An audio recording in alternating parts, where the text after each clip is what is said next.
J'espère qu'il y a encore assez d'huile dans le pont, j'en ai pas remis. Et vu la fuite... Ah, voilà. Bon, je m'occupe de remettre de l'huile dans le pont. Le faisceau, attendez, on va couper un peu tout parce que là, je pense qu'on s'entend pas beaucoup. Tout est nickel, quasiment en dessous. Alors tout, non. Là, le passage de roue, j'estime que c'est bon. Hein. S'il reste un peu de ça, c'est rien. C'est même pas de la surface. Et ramener des pièces, donc là, je vais vous montrer. Il y a moteur boîte, il y a un peu d'autres trucs dessus, une pile d'admission, etc. Là, le moteur, j'ai monté à blanc. Il y a le vélo qui est dedans, avec le volant moteur qui est là. Je pense que je vais attaquer la boîte, qui n'est toujours pas vidangée depuis le temps, mais bon, c'est pas plus mal, ça a évité que ça rouille. Je vais démonter la cloche, et puis on va brosser tout ça. Il y a le pont, le différentiel autobloquant qui est là. Pas le pont, pardon. Le pont a été poncé et pas en frein métaux. Là, c'est dégueulasse parce qu'on a mis les mains dessus. Et peut-être que d'ici là, vous serez 24 à suivre mes vidéos et que ça sera pas mal. Enfin, une bonne surprise. Bon, je parle pas trop vite, mais là, visuellement, c'est intéressant. On va démonter la queue de boîte.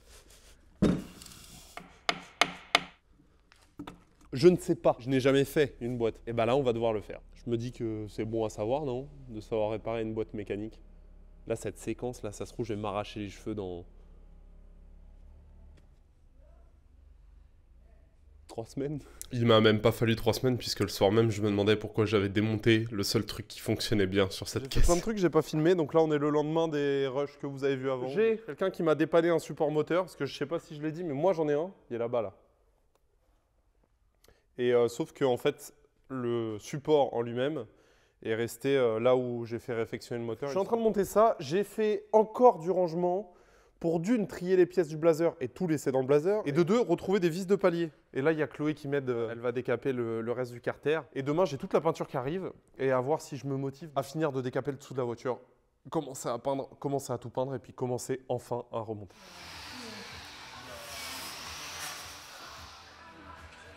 Si on va prendre les numériques. 115 on a dit. Ouais. Ça, c'est j'ai jamais fait ça, moi. Je sais pas si tu vas y arriver avec ça. Mais ça, regarde, t'es vrai? Hein? Ah. Avec le coussinet.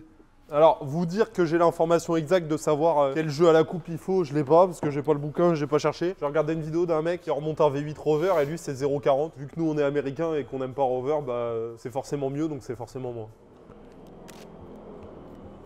Oh, c'est trop facile. Oh, je suis trop con, je l'ai mis à l'envers, je crois. Quand on pue du cul, faut boire une petite gorgée de bière et ça a des... Ouais, vas-y, ouvre-moi-en une aussi, s'il te plaît. Ah putain, mais si je le mets du mauvais côté, oui, forcément. Hello, le lendemain, on a rentré tous les pistons hier, vous en avez vu une partie. Ça donnait un peu la pression qu'on faisait ça sans savoir trop ce qu'on faisait.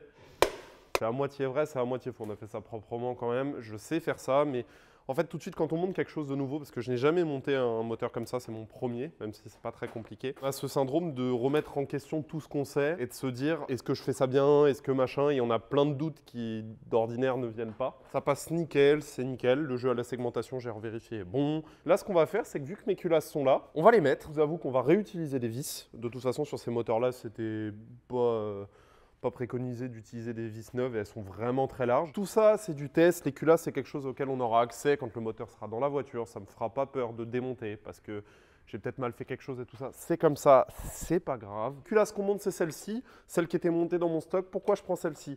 Parce que mon démon de soupape s'est tordu quand on a démonté les soupapes des culasses qui étaient sur le bloc dans la voiture, donc pas celui-là. Là, celles-ci sont montées, rectifiées, ça s'est vérifié.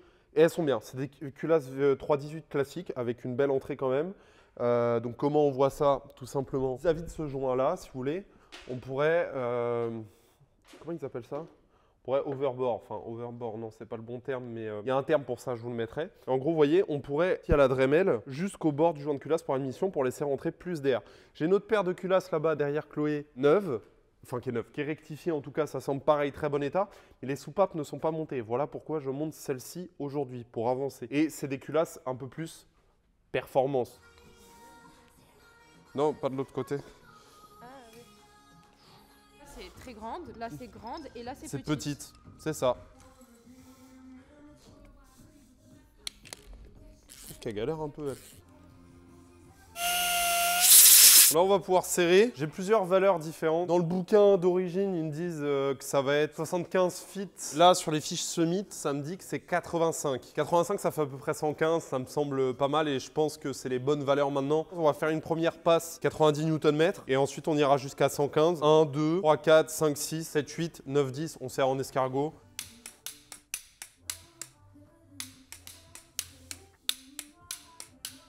« 116 exactement.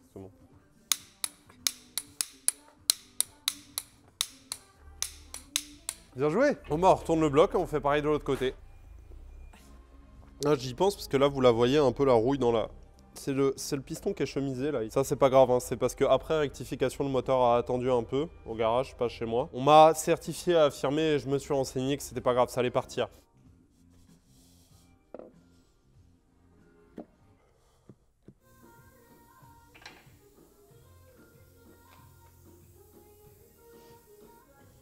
Le fait d'avoir un lot de pièces me permet plusieurs luxes. J'ai un arbre à cam qui semble complètement neuf, qu'on peut appeler un purple cam, je pense, puisque en fait c'était des arbres à cam performance de Chrysler à l'époque qui étaient peints en violet et il a l'air neuf. Là, l'autre que j'ai au-dessus de mon bras qui est ici, c'est l'ancien de la Barracuda qui présente toujours bien. Je sais pas lequel des deux je mets. Si l'ancien mien va bien, on remet l'ancien mien. Faut qu'il rentre complètement devant. Il faut le tourner. Ah, ouais, ça faut éviter, c'est pas grave. Waouh! Ça, je pense que ça va comme ça. Ça va vers l'intérieur. Non, ça va peut-être comme ça.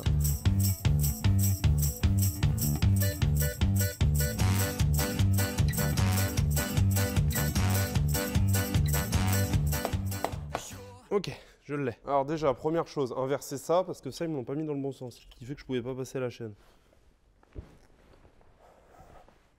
Vous le savez, hein, que j'ai fait de la merde. Et une grosse. Alors, je n'ai pas la solution pour le moment, mais pour vous expliquer dans les grandes lignes, j'ai pas aligné mon point mort haut avant de remettre ma distrie en place. Et il se trouve qu'hier, en fait, au moment de vouloir tourner le vilebrequin pour aller chercher mon point mort haut, bah, je n'y arrivais pas. J'ai d'abord pensé que c'était peut-être les soupapes qui rentraient en contrainte.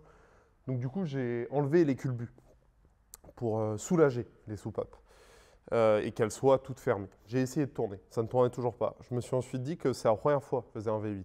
J'ai déjà fait un V6 avec double arbre à cam en tête. Un V8, non. Et un V8 aussi vieux, encore moins. Donc je me suis dit que peut-être que vu qu'il y avait beaucoup de pistons en compression dû au fait que toutes les soupapes étaient fermées et l'alignement pas fait, c'était dur. Avant de réfléchir cette nuit et de me dire mais comment veux-tu que ça soit en compression alors qu'il n'y a pas les bougies, donc l'air peut sortir.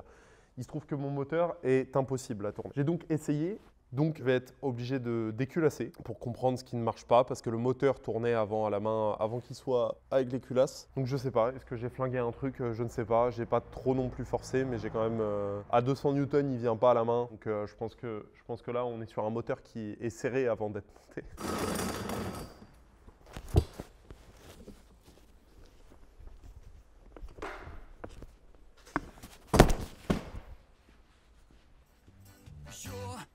Change your mind like a girl changes clothes. Yeah, you PMS like a bitch, I don't know. And you always think, always speak critically. I should know that you're no good for me.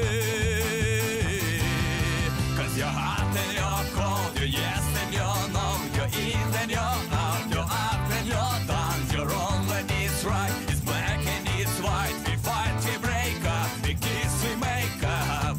You don't really wanna stay, no.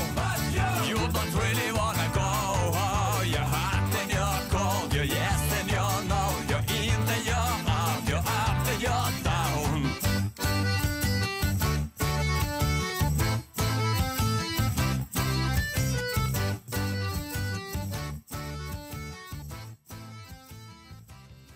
Faut une presse, nous on n'en a absolument pas du coup. Ça c'est un kit de Remove Seal and Block. C'était sérieux sur le Kia qui avait explosé, on a explosé des tiges filetées parce que ça n'a pas cette force. Et en fait ça vient faire pression avec une cloche. Et là on sort sur le triangle, enfin, il y en a deux à faire. Donc après en fait ça sort complètement et c'est des seal and block un peu particuliers. Enfin vous me direz c'est classique mais en tout cas ceux-là. Ils ont une partie métallique. Complet ça donne à peu près ça, enfin vous le verrez au remontage de toute façon. Ils faisaient trop le malin parce que le deuxième il est bien sorti tout seul mais celui-là je sens qu'il va pas sortir tout seul. Mais si, il va tout seul, regarde. Ah ouais? Ouais. Je suis pas sûr hein. Il va pas du tout. Hein. Oh là là là là. Qu'est-ce qu'on est... Mais Qu'est-ce que vous êtes trop fort, quoi.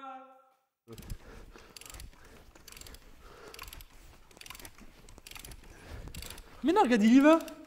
Tout entier? Mais oui. Non, c'est pas bien long. Ça vient un peu ou pas? Je crois pas. Faut dézinguer le caoutchouc. Non. Merde, on n'a pas plus long. Ah non, Ah si, celle-là, elle est plus longue, on dirait, non? C'est celle qui est là, avec la mousse dedans. Elle est trop petite.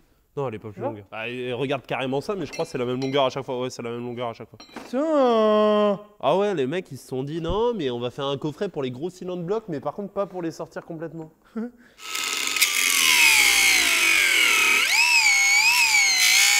tournevis, il va faire un aller-retour en Amérique là. Pourquoi? Parce que tu vas le lâcher. Non, regarde. Ah, y a aucun jeu. Ah, c'est fait pour, quoi. Oh ouais. Ouais. C'est bien là, Où ça, là là, dans la fente, là, la fente, là. Putain, ma bière, elle est même pas ouverte, quoi. Non, j'ai pas le temps. Oh, fais chier. Ah, c'est bon. Non, c'est sûr. Ouais, que ouais, ça a l'air d'être ça, quand même. Ouais, c'est sûr, c'est sûr. J'ai eu un coup de chaud en vrai. Oh, les gros tanges.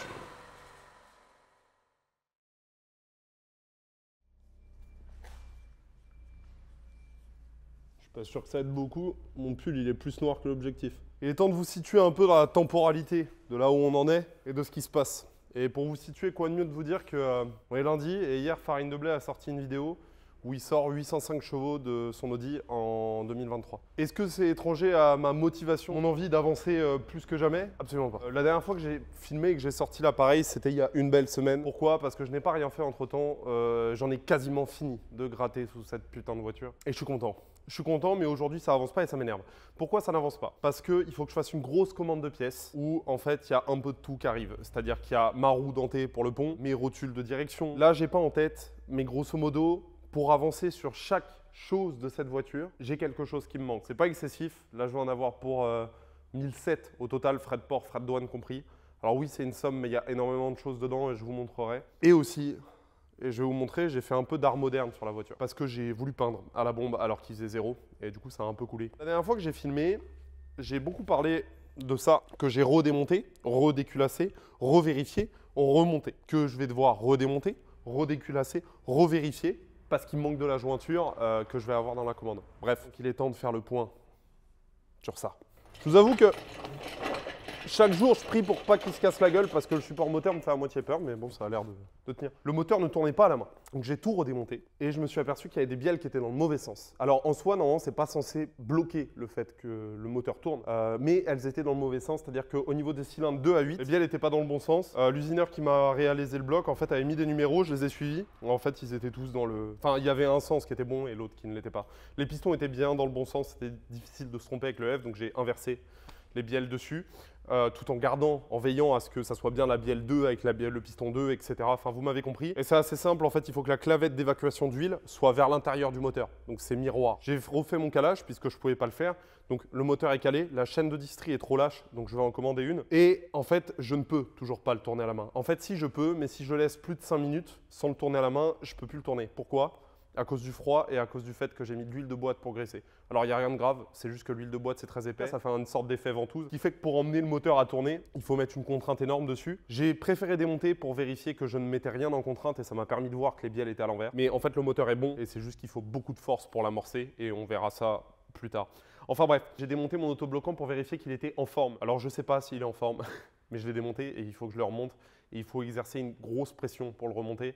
Je ne suis pas sûr d'y arriver à la main, mais j'aimerais bien réussir à le faire pour que ça soit au moins remonté, que ce que j'ai démonté soit un petit peu remonté. Et c'est le moment de vous parler du différentiel. Pour faire ça, j'ai décidé de la jouer simple et d'absolument rien préparer. Donc je vais vous expliquer comment fonctionne le différentiel sur ma voiture et globalement toutes les voitures américaines. Toutes les voitures d'ordre global, mais on va rester sur les voitures américaines. Autre chose, si vous prenez pour référence cette vidéo pour expliquer le fonctionnement du différentiel à quelqu'un d'autre, je me dédouane de toute responsabilité parce qu'il est possible que je dise des grosses conneries. Je vous dis ce que j'ai compris, ce que j'ai vu et comment j'ai analysé le truc. Et si j'ai dit des bêtises, je me corrigerai sûrement pas. J'ai un pont rigide. Donc là, au niveau de devant moi, là, il y a un carter qui vient avec toute la pignonnerie dedans et c'est relié à l'arbre de transmission qui va à la boîte et au moteur. Un pont rigide, c'est quoi? Bah, c'est simple, c'est pas d'écart d'en dessous. C'est-à-dire que tout bouge en même temps et est sur la même suspension. Donc c'est assez limité pour faire ça, quoi. Par-dessus ce pont vient le carter de différentiel qui va à l'avant. Là, c'est la sortie qui va à l'arbre de transmission. Et dedans, enfermé là-dedans, il y a de la pignonnerie où viennent se loger les arbres de roue. Si vous êtes malin, vous avez compris que sur ma voiture, il y en a 2, comme sur beaucoup de voitures. Et c'est là qui va être la différence entre des cardans, aujourd'hui qu'on a sur la plupart des voitures, qui vont être un peu orientables et du coup qui vont libérer les roues et qui vont pouvoir permettre de créer une suspension indépendante, et des arbres de roue rigides qui viennent dans un pont rigide. C'est là où on retrouve le roulement de la roue, qu'il faut que je change aussi. Et c'est ça qui envoie la puissance aux roues et qui permet de tout simplement transmettre et de faire en sorte que les roues tournent.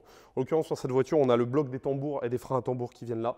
Et ensuite, on a la roue. On en a 2, forcément. Un à droite, un à gauche. Qu'est-ce qu'on retrouve dans le carter de différentiel? Une cascade de pignons. Cascade, c'est vraiment raccourci parce que ça s'appelle pas comme ça. Et en plus, j'ai pas tous les termes, je vous les noterai, je pense. On retrouve ça. Cette pignonnerie-là, qui est une espèce de cône, ouais c'est ça, ça me fait penser à un cône de glace un peu, vient directement de l'arbre, tourne à la même vitesse que l'arbre de transmission. Il vient s'emmancher dans ce pignon-là, qui moi en l'occurrence est cassé sur 3 dents et que c'est ça qu'il faut que je change impérativement. Et faites attention, les pas de vis sont inversés, j'en ai pété 2 en démontant. Et c'est ça qui va définir votre ratio. Quand on parle de ratio sur une voiture, par exemple en l'occurrence là c'est du 3,23. Et si je dis pas de bêtises, pour 3 tours de ça, 3,23 tours de ce côté-là, 3,23 tours boîte moteur si vous préférez, enfin non parce que la boîte démultiplie le ratio, vous avez compris. Bref. Ouais, pour faire un tour de ça, il y a 3,23 tours de ça. Plus le ratio est gros, plus vous avez de la démultiplication, donc moins vous avez une vitesse de rotation élevée, mais plus vous avez de puissance. C'est ce qui va définir si vous plafonnez ou non à 110 km/h, mais ça définit aussi la vitesse à laquelle vous allez à 110 km/h. Grosso modo, c'est surtout les 4x4 et tout ça qui vont avoir différents ratios et c'est pour ça qu'on a une boîte de transfert qui permet de passer en rapport court. Grosso modo, ça change ce ratio-là. C'est pas très clair, mais je pense que vous m'avez peut-être compris. Ensuite, dans cette grande couronne, elle vient être fixée là-dessus. Vous voyez les vis là, les trous? Donc il faut s'imaginer que ça va tourner à la même vitesse que la couronne. C'est-à-dire qu'on le répète, 3,23 tours de pignon, on a un tour de couronne et donc de tout ce bloc-là. Et c'est là que vient être envoyée la puissance sur les 2 roues. Droite. Ah non, dans cette... Je sais plus si c'est dans ce sens-là ou dans l'autre. Il y a un arbre qui part par là, un arbre qui part par là. Le crénelage ici, ça permet d'emboîter les arbres, tout simplement. Je vous le montre, si ça veut bien. Là, mon arbre de roue est théoriquement emboîté. Bien sûr, c'est pas comme ça. Une fois qu'on est là, on se retrouve aujourd'hui sur ma voiture avec un différentiel autobloquant. Que signifie autobloquant? Autobloquant, ça permet de faire en sorte d'envoyer la puissance sur les 2 roues en même temps. Quelles sont les différences? Grosso modo, quand vous n'avez pas un différentiel autobloquant, la puissance va partir là où il y a le moins de résistance. La Buick, si je la fous dans la boue, et que même si j'ai une roue qui est sur le dur et sur le bitume, je sortirai jamais parce que toute la puissance va partir sur la roue arrière en l'occurrence parce que c'est une propulsion qui a le moins de résistance donc dans la boue, donc je vais m'enliser. Un autobloquant, ça permet de limiter ça. Ça empêche aux roues de tourner dans le vide et de faire partir toute la puissance d'un côté. Le problème est que dans un virage, les roues tournent pas à la même vitesse. Bon, ça je vous fais pas tout le blabla. Je pense que vous êtes déjà au courant, surtout si vous avez suivi jusque-là. Il faut pouvoir faciliter les choses et faire en sorte qu'il y ait une roue qui tourne moins vite que l'autre. C'est là qu'intervient un différentiel à autobloquant ou à glissement limité. Glissement limité, je sais pas comment ça fonctionne. Autobloquant, j'ai à peu près compris. Un autobloquant, on va venir ajouter tout simplement un autre pignon qui va venir bloquer la rotation des autres pour éviter que la puissance s'en aille là où il y a du vide. Et vous allez me dire, du coup, vu que c'est bloqué, c'est comme un pont soudé. Et non, parce que sur un autobloquant, ça permet de pas faire comme ceux qui soudent les ponts sur les BM et d'arriver dans le virage et que ça fasse ou alors il faut le prendre en drift. Et en l'occurrence, moi, je vais pas prendre tous les virages en travers. Je vous avoue que ça fait un peu chier quand même. Donc en fait, l'autobloquant, de chaque côté, donc là, il manque le carénage qui vient là, hein, bien sûr, on retrouve un empilement de disques qui fait comme une office d'embrayage. Mais d'embrayage sans pédale ou quoi. C'est juste la force demandée qui va faire en sorte que ça frictionne ou non. Je ne sais pas si vous m'avez capté. C'est purement mécanique, c'est purement une pièce d'usure et c'est purement ce qui va définir si oui ou non on libère une roue, par exemple en virage, pour éviter que ça grogne. Bref, aujourd'hui j'ai envie de réemboîter mon autobloquant parce que j'ai vérifié son état. L'état est bon. Donc il serait peut-être temps de le remonter.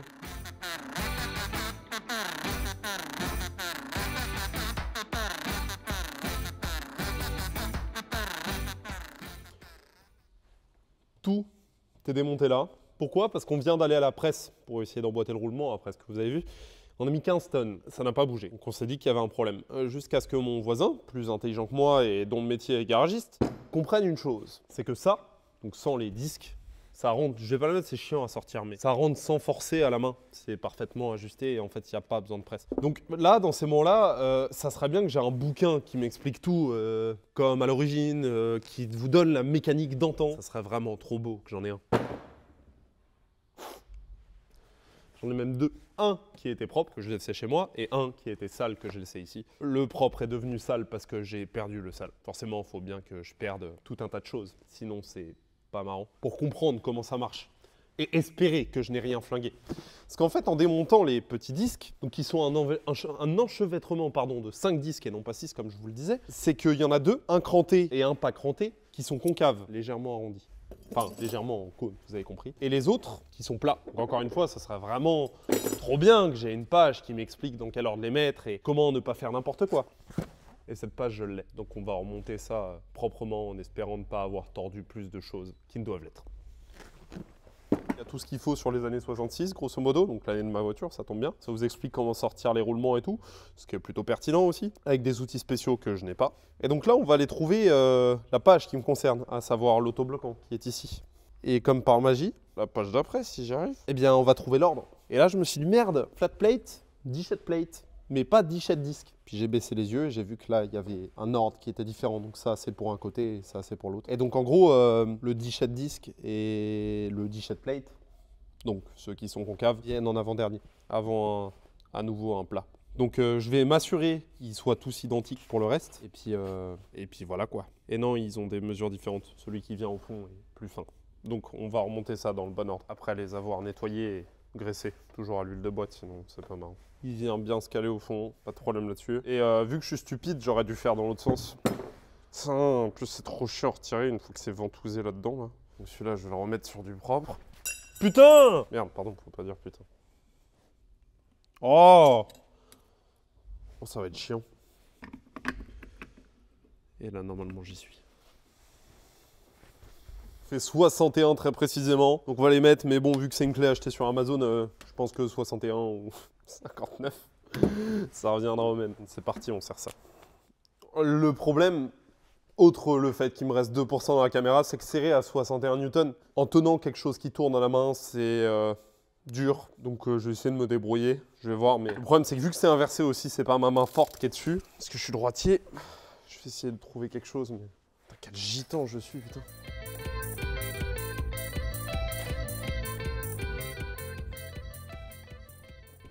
C'est le bordel. Il n'y a pas de secret, vous le voyez autour de moi, c'est le bordel. C'est le bordel et là c'est un peu dur. Ces 2 derniers jours c'est un peu dur. D'une parce que j'ai passé une grosse semaine sans trop rien faire avec l'attente des pièces, etc. On a commencé par le train avant sur cette voiture, on va commencer à nouveau par le train avant, on va remonter le berceau en dessous. Il me reste une vis à décaper, les 3 autres sont faites. Et on va commencer à comprendre quelles pièces on remet au fur et à mesure pour essayer d'avoir le train avant remonté. C'est parti. Donc voilà, actuellement il se présente comme ça, donc ça c'est la partie qui va vers l'avant.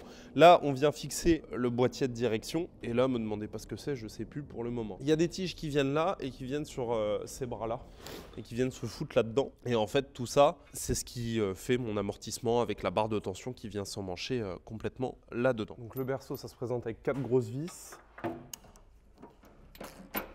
J'ai un problème, mais un problème un peu chiant. Vous voyez cette tige là?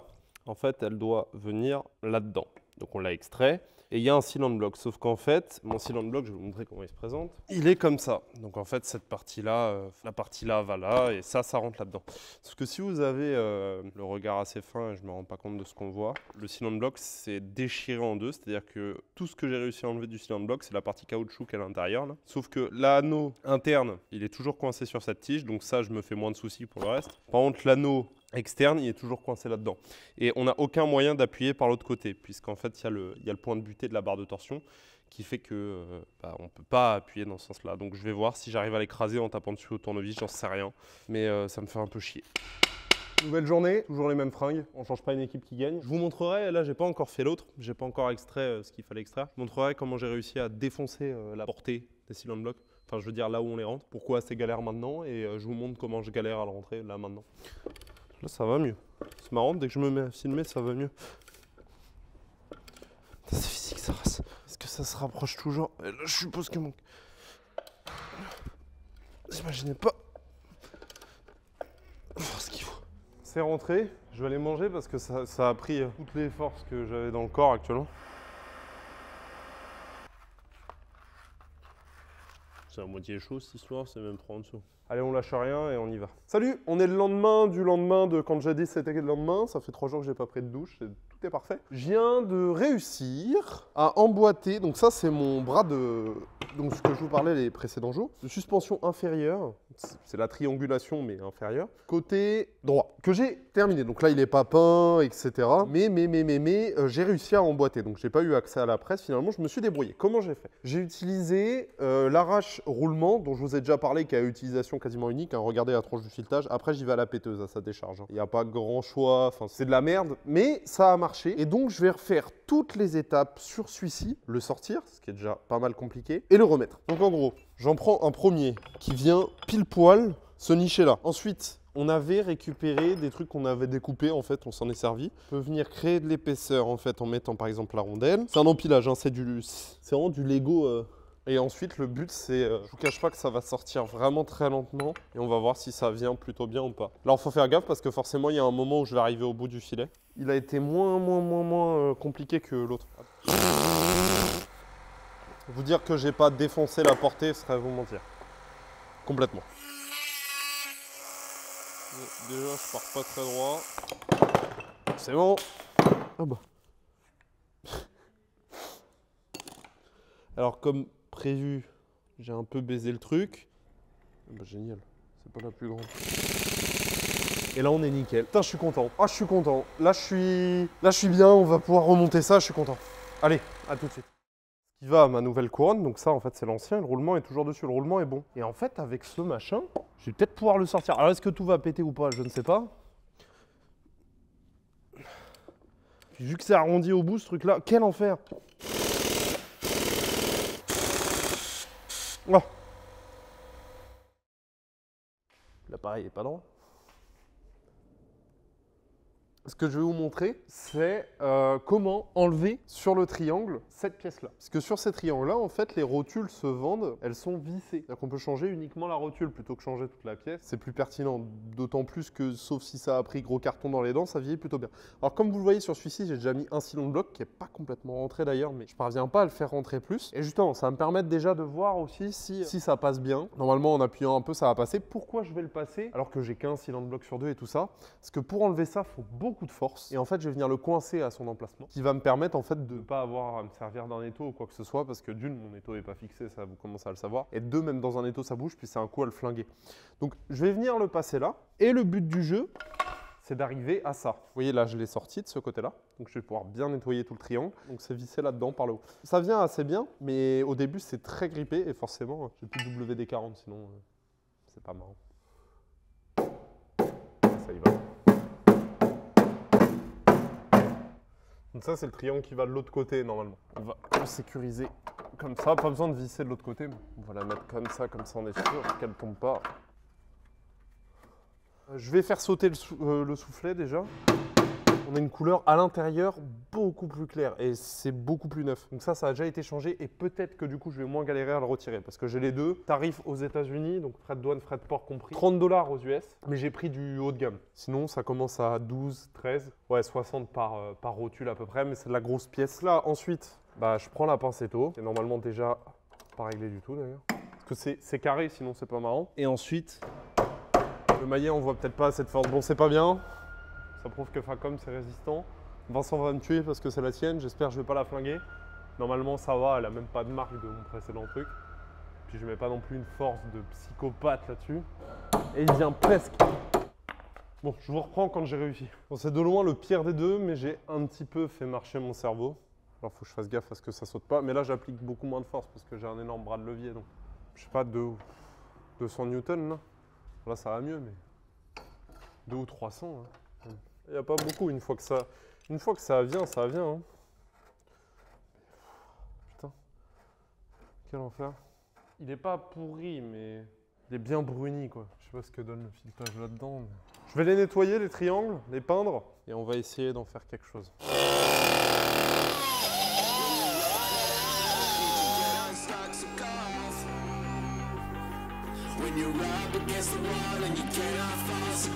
J'ai fait un montage à blanc du bas, donc des bras de suspension inférieurs avec les tiges et avec les barres de torsion qui viennent derrière. Alors là, j'en ai déjà enlevé une en la glissant par là-bas parce que c'est comme ça que ça s'enlève sans tout démonter. Mais celle-ci, j'arrive pas à la sortir, elle est coincée. Je vais dévisser ça, je taperai dessus et je sortirai. Pourquoi? Parce que je suis en train de finir de brosser derrière, parce que c'est une partie que je n'avais pas faite. Donc là, je retourne à mes trucs super chiants que j'ai pas envie de faire, mais bon, c'est comme ça, on est obligé. Il me reste ça, cette partie-là, et après, un peu comme je peux sous le pont, mais c'est un petit peu compliqué. Alors ma boîte, pourquoi je l'ai démontée? D'une, pour vérifier l'état, et de deux, pour éventuellement changer les roulements. Il se trouve que les roulements sont plutôt bons. J'en ai un sur deux. Forcément, j'ai fait mes commandes un peu comme un guignol. Et surtout, je n'ai pas les joints, en fait. J'ai pas le joint qui vient là, j'ai pas le joint qui vient là, qui sont comme des joints de carter, des joints papier. on va mettre de la pâte à joint. Je préfère l'annoncer comme ça, autant dire les choses directement. Les puristes vont dire que c'est pas bien et ils ont tout à fait raison. Là, on a la marche arrière, on a le switch de marche arrière, donc il faut savoir que mes feux arrière, mes feux de recul ne marchaient pas. Enfin, j'avais rien quand je mettais la marche arrière. Donc ça, c'est l'interrupteur avec une pression sur une bille qui vient faire office, ça marche ou non. Il a l'air en plutôt bon état, je l'ai nettoyé, il y avait une épaisseur de crasse pas possible. Ça vient là. Bien entendu, j'ai pas le joint non plus, je vais mettre du téflon. Ça pour dire que de toute façon, la boîte, je pars du principe que je vais peut-être avoir des choses à faire parce que je n'ai pas de joint spi non plus. Les joints sont en plutôt bon état. Ça, la boîte ne fuyait pas. Donc je croise les doigts et je me dis que ça peut le faire. Il faut que cette voiture roule, donc je vais faire en sorte qu'elle roule. Malheureusement, si la boîte rencontre des soucis, notamment de fuite, tant pis, je la redéposerai. C'est loin d'être le plus compliqué sur ces voitures-là. Oui, ça serait pertinent de le faire quand elle est là par terre. Primo, j'ai plus de sous. Deuxio, je dois jointer là ici, donc mettre un petit peu de pâte à joint. Sauf qu'en fait, depuis tout à l'heure, j'essaie de faire des montages à blanc parce que c'est un peu tricky pour la rentrée. Là, vous voyez, j'ai mes petites lamelles là qui s'enlèvent, là qui se tombent. Ça, qu'est-ce que c'est? C'est mon axe de synchro. Donc les lamelles là, en fait, elles viennent avec ça par-dessus là. C'est ça qui va enclencher les disques de synchro ou pas. C'est tout simplement ça qui va faire en sorte que vous passez une vitesse ou non et une autre. Il y en a un là, un qui vient là. Sauf que le truc un peu tricky, c'est qu'il faut que j'arrive à la rentrée. Sauf que ça, il faut que ça soit un petit peu mobile parce que si je le mets, par exemple, au neutre de celui-ci, là, bah, ça passe pas avec le pignon de marche avec les deux gros pignons qui sont là. Là, j'ai recréé le problème que j'avais tout à l'heure. C'est celui-ci que j'avais. Donc, c'est-à-dire que là, c'est rentré en butée contre le carter et ça tourne plus. Pas de panique. Tapez deux petits coups ici. Je vais vous montrer. Pas besoin de taper fort. Ça retourne. Pourquoi je l'ai rebloqué? Je vais le refaire à nouveau. Parce que ça me permet de gagner quelques millimètres. Putain! Quel merdier! Putain, de merde. Quel merdier ça encore. Non, mais je m'y prends super mal. Déjà, il faudra un roulement à aiguille neuf. Ensuite, il me faudrait les joints. Enfin, je sois un minimum intelligent, quoi. Concentrons-nous. Là, ça devrait y aller. Si ça y va pas, je comprends plus rien. À mon avis, ça va pisser. J'ai fait tout ça pour rien. Est-ce que j'aime faire les choses pour rien? Tout à fait. Ok, ça y va.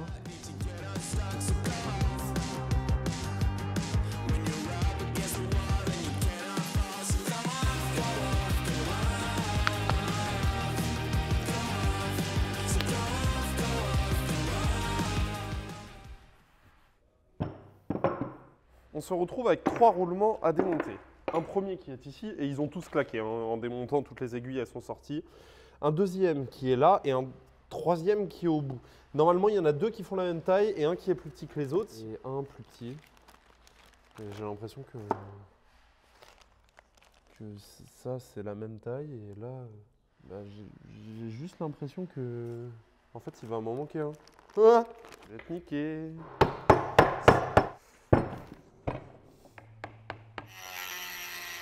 En fait, j'essaie de l'affaiblir pour pouvoir le casser ensuite. Putain! C'était pas facile. Ah, c'est mieux quand c'est moins dégueulasse. Et ouais! Ça, c'est bon, ça. Et de 1? Ça, génial. Bon, je l'ai eu. C'est un joint spi Certine métal. Donc, pareil, j'ai meulé pour l'avoir. J'ai pas... Bon, ok. Un peu. Décidément. J'ai un peu niqué la portée. Je vais casser la gueule à celui-ci et l'autre, je viendrai le pousser avec ça.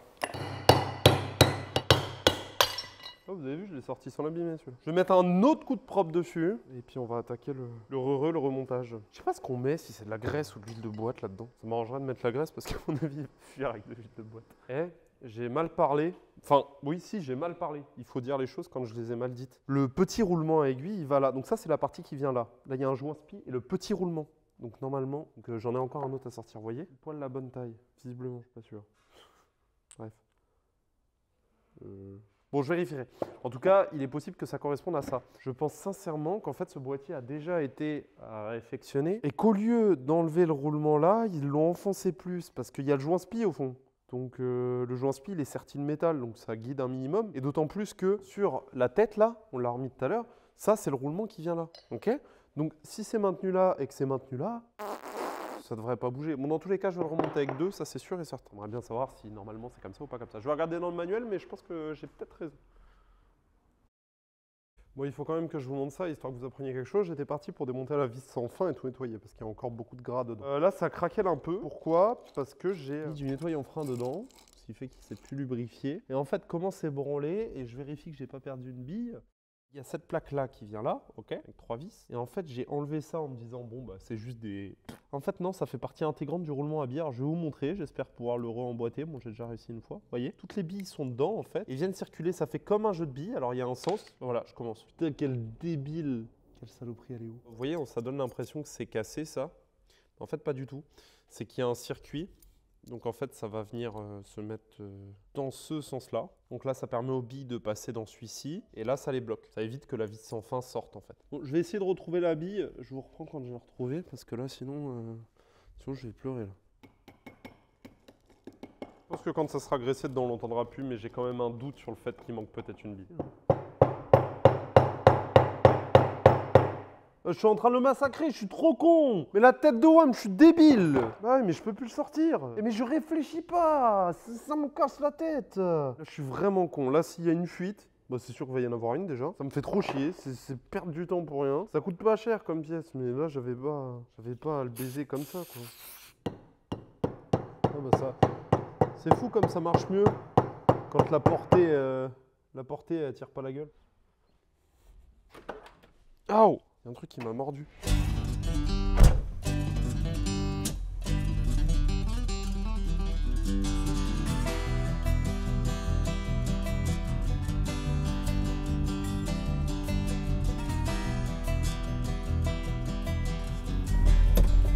Ouais, il est pas beau. J'étais à Bricomarché, j'ai acheté de l'huile de boîte. Je l'ai remonté complètement. Les deux joints spi sont baisés. C'est-à-dire que là, j'étais obligé de remettre l'ancien et celui du dessous, vous avez vu ce qui s'est passé tout à l'heure. Là, il est à moitié fendu. Il y a beaucoup de choses où je suis assez peu indulgent avec moi-même. Je vais dire, je fais mal et tout, mais au final, je pense que je m'en sors bien. Par contre, là, c'est vraiment du travail ni fait ni à faire. Je vais tout de suite mettre de l'huile dedans, voir si ça fuit, vu que j'ai aucune patience. Putain, toujours pas! Qu'est-ce que c'est que cette merde? Faire du rangement là, après ça va me faire du bien. Tiens, c'est marrant, ça a l'air d'être fuyant là où j'ai tapé dessus comme un guignol. Oh, mais c'est comique ça. Oh bah non, bah on s'y attendait pas. Pour le moment, à part le joint spi, donc j'ai rien à dire parce que c'est celui qui était neuf, j'ai flingué moi. Donc là, j'ai mis de la pâte à joint pour boucher, je vais en recommander un. En tout cas, de l'autre côté, ça fuit pas. Le joint spi que j'ai réutilisé pour le moment, ça ne fuit pas. On verra quand elle y sera. Je vais peut-être le monter comme ça, peut-être que ça fuira. Ça fuira sûrement un peu. Je vais le remonter comme ça dans un premier temps et je vais voir. Après le carnage que vous venez de voir, je me suis dit qu'il fallait que je démonte d'autres choses qui fonctionnaient bien sur la voiture, histoire de les massacrer. Donc j'ai démonté mon Master Vac, mon assistance au freinage, qui lui aussi fonctionnait bien. Alors ça ne viendra pas comme ça, il faut que je ôte le maître cylindre au préalable. Ce qui ne va pas sans dire que ce n'est pas une surprise. Ah bah si. Entre-temps, j'ai remonté mon différentiel pour pouvoir monter le pont et... toujours dans l'objectif de mettre la voiture sur ses roues le plus rapidement possible. Sauf qu'en fait, je l'ai mal fait, il y a des choses qui n'étaient pas alignées, du coup mes arbres de roues ne rentraient pas et j'ai dû le refaire. Quelques jours après, je n'ai rien en filmé, mais aujourd'hui ça rentre. Revenons au pont. Je viens de vous en parler à l'instant et justement ça me permet de rebondir sur quelque chose. Donc revenons sur nos fameuses dents cassées. Donc mes dents qui sont pétées, que vous voyez ici là, elles sont pétées de manière identique les trois, complètement identiques. Et si vous remarquez, elles sont pétées au bord. Et en fait j'ai trouvé dans le manuel un système qui permet de, donc avec du plastigage, plastigage, je sais pas comment on dit, et qui permet en fait de voir si ton boîtier différentiel est bien réglé. C'est-à-dire qu'en fait, ça c'est bloqué par là, une sécu, mais en fait tu peux le visser, le dévisser et ça vient pousser ou plus ou moins ton roulement. Donc, la roue, tu peux la déplacer un peu comme ça. Le but, normalement, c'est de la mettre le plus au milieu possible, mais il est possible qu'il y ait du jeu à terme, qu'elle se dérègle. Et en fait, je pense que ce qui s'est passé, c'est qu'elle était trop excentrée et que du coup, elle appuyait trop sur la bordure des dents, ce qui a fait que ça a pété. Sachant que les personnes avant, visiblement, faisaient beaucoup de burn et visiblement pas de la meilleure des manières. Je pense que c'est ça qui a fait que ça a cassé. J'ai recentré, en mesuré, mais visuellement, moi, mon pignon maintenant, il appuie beaucoup plus au centre et il appuie pas sur les parties qui sont cassées. Alors, je dis pas que c'est bien de rouler avec ça, attention. Je dis que normalement, il y a fort moyen que ça tienne un petit peu. Alors, je vais pas faire le con, ça va être changé rapidement, mais je me rassure comme je peux. Et après ça, je me suis mis sur les trains roulants. J'ai fait mes étriers, mes fusées et tout ce qui s'ensuit. Le tout peint avec de la peinture jaune dégueulasse, trouvée à Bricomarché pour mobilier d'extérieur de jardin. Ils sont dégueulasses. Ma fusée... Ça, c'est ma fusée. Avant droite, du coup, avec le disque de frein qui est là. Donc, j'avais déjà démonté en partie l'étrier et tout sur celle-là. Donc, il y a un peu tout par terre, un peu dans tous les sens. Et en fait, au préalable, j'ai déjà fait celle-ci pour pouvoir être plus efficace dans ce que je vais vous montrer. J'ai aussi fait le maître cylindre. J'ai fini d'emboîter mes cylindres blocs sur mes triangles. Donc là, on va démonter ça. Le but, c'est d'arriver au même résultat que ça, qui est déjà dégueulasse parce que j'ai mis mes mains dessus. J'en ai marre d'être sale. Genre, tout est sale.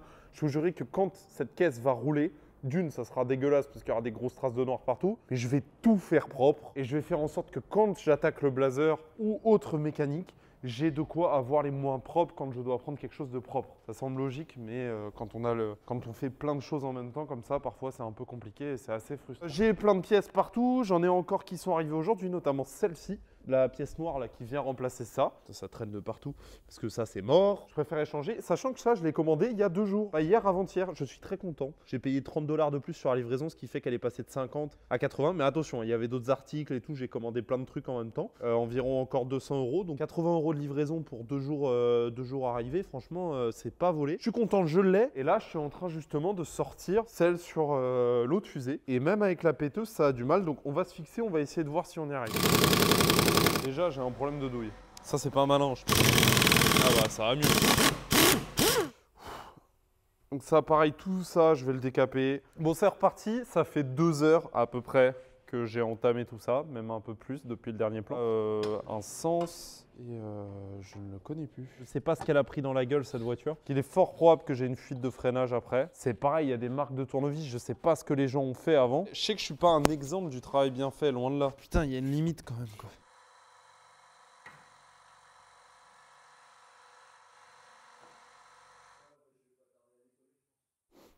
Sans déconner, je dois perdre au moins facilement, sans exagérer, au moins 1 heure par jour avec ce que je perds. Ça fait 40 minutes que je cherche, 40. 40 pour quelque chose que je suis sûr d'avoir vu là juste avant. Et elles sont là, je les ai trouvées. Alors ça, c'est la bonne nouvelle. L'autre bonne nouvelle, c'est que j'ai eu la présence d'esprit d'aller chercher dans mon... En gros, j'ai un carton dans la voiture là où je balance toute la ferraille, les vieux cylindres blocs et tout ça que je vais aller jeter. Et j'avais des trucs de ferraille que j'ai jetés là. Et je les ai jetés en même temps. Genre, me demandez pas pourquoi. Donc revenons-en à nos moutons. Les 2 fameuses vis qui sont là. Moi, je suis content en vrai. Mais bon, ça me fait chier. Enfin, bref, on va pas en... Ensuite, il va être temps de venir passer les petits tuyaux. La petite clavette, elle vient là.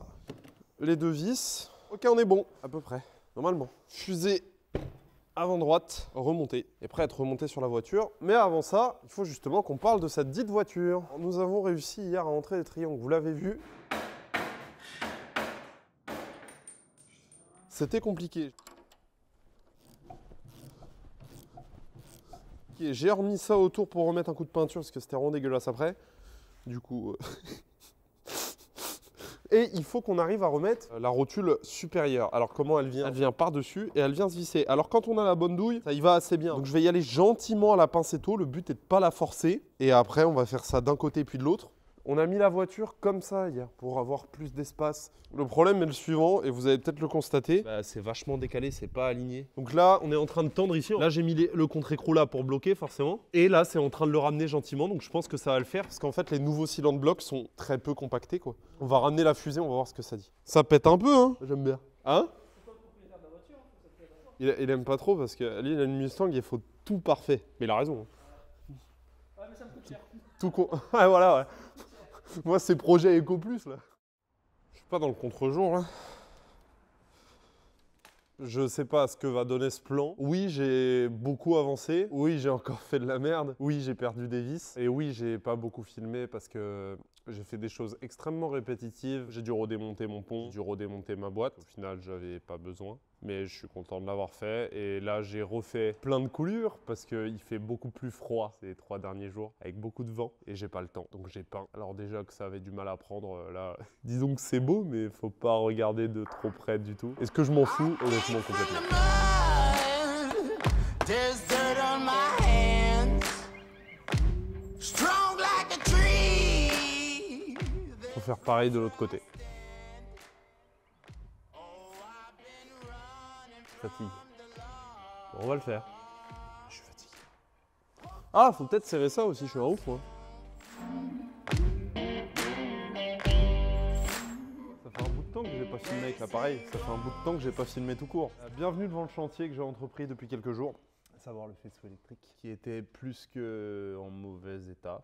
Donc écoutez, en fait, là j'ai tout passé sans bien les passer. Comme vous pouvez le voir à l'intérieur, c'est un peu la même chanson. Bah là, je vais brancher ma batterie tout en veillant qu'il n'y ait pas de courge ou quoi pour tester si à l'intérieur ça marche. Alors j'aurai pas les feux et tout ça parce que d'une ils sont pas branchés, de deux j'ai pas les masses et tout. Mais tester déjà si mon panneau d'instrumentation fonctionne. Donc on va brancher ça et on va voir ce que ça dit.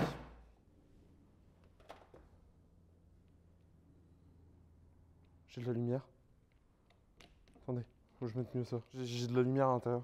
qu'il y a de la fumée bizarre qui sort de quelque part. Bon, je vous ai prévenu, hein, c'est encore un peu le bordel. Donc déjà, ça faisait très longtemps que je les avais pas vus. Les lumières, et non, ce bouton-là est branché, donc ça les coupe bien. Et là, ça les allume.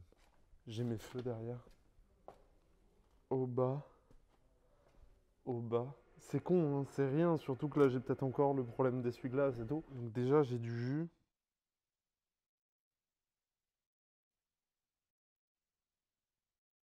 Je rigole à quelle heure quand je vous dis que j'avais pas de son sur ce que je viens de dire. Ah, je vais pouvoir faire plus bref. Bonne nouvelle et mauvaise nouvelle concernant le compteur. La mauvaise, c'est là, je sais. De toute façon, vous aurez les inserts. Je les mettrai. La mauvaise nouvelle, c'est qu'il y a un fil de cuivre qui s'est cassé, qui vient faire le ressort, je pense, j'en ai déduit ça tout seul, pour que le compteur revienne à zéro. Parce que l'aimant vient l'emmener dans un sens, et il y a forcément quelque chose qui doit le ramener. Donc le compteur va être inopérant. J'ai appelé le contrôle technique où je vais. Pour une voiture immatriculée collection, ce n'est pas mis à contre-visite. Pour une voiture immatriculée de manière standard, ça l'est. Sachant que celle-ci a une carte grise espagnole et précédemment française classique, que je vais sûrement la passer en collection pour faciliter l'immatriculation parce que je pense que je me mets dans un merdier là aussi, je croise les doigts pour que ça aille, ça va peut-être être compliqué. Donc là, je remonte ça comme ça. Donc là, j'ai emmanché le compteur, je l'ai vissé. Je change les ampoules avant, donc c'est des bêtes ampoules, hein. C'est 1 kg comme ça, c'est emboîté de cette manière, si j'y arrive, et ça fait contact sur le truc. Tac, là elle est emboîtée, donc après c'est 1 kg plat, et mes ampoules sont là. Donc je les change toutes, même si les autres sont bonnes. Je vais tout changer parce que j'ai peur qu'en changeant juste d'une j'ai une couleur différente, et de deux au moins on part sur quelque chose de neuf normalement. Oh merde, j'ai oublié de tout filmer, c'était long, j'ai coupé un moment. Un tableau de bord, une prise pour la masse, comme je vous ai montré tout à l'heure. Du coup, j'ai fait courir un fil que d'ailleurs je vais brancher tout de suite là-bas. Non, il n'y a pas besoin. En fait, je pense que cette prise, elle est là pour tester le tableau de bord parce que je pense que sa masse, il l'a fait, enfin c'est même sûr, il l'a fait lui-même en étant fixé avec les vis. Je pense que cette prise, elle est là quand on vient le tester au sol, quoi. Chose que j'aurais pu faire et que je n'ai pas faite. Donc là, j'ai isolé ça comme ça un peu à la zob. J'ai une masse qui prend là-bas, c'est pas une masse d'origine mais qui était déjà là. Ma boîte à fusibles est encore sortie. Tac, ça c'est mes lumières. Je vais aller brancher. J'espère que ça va pas prendre feu. Normalement, c'est bon. Normalement, on devrait avoir de la lumière sur le tableau de bord. Là, j'ai de la lumière à l'intérieur. Est-ce que j'ai un fusible qui a claqué? Visiblement pas. Donc là, normalement, si je mets le plus après contact, là, j'ai le relais du démarreur qui se met. Ok. Là, normalement, si la magie opère... Merde, j'ai pas le sens du bouton. Je vais faire ça un peu. Voilà. Et... j'ai mis du sopalin parce qu'il n'y a plus de balai là sur celui-là.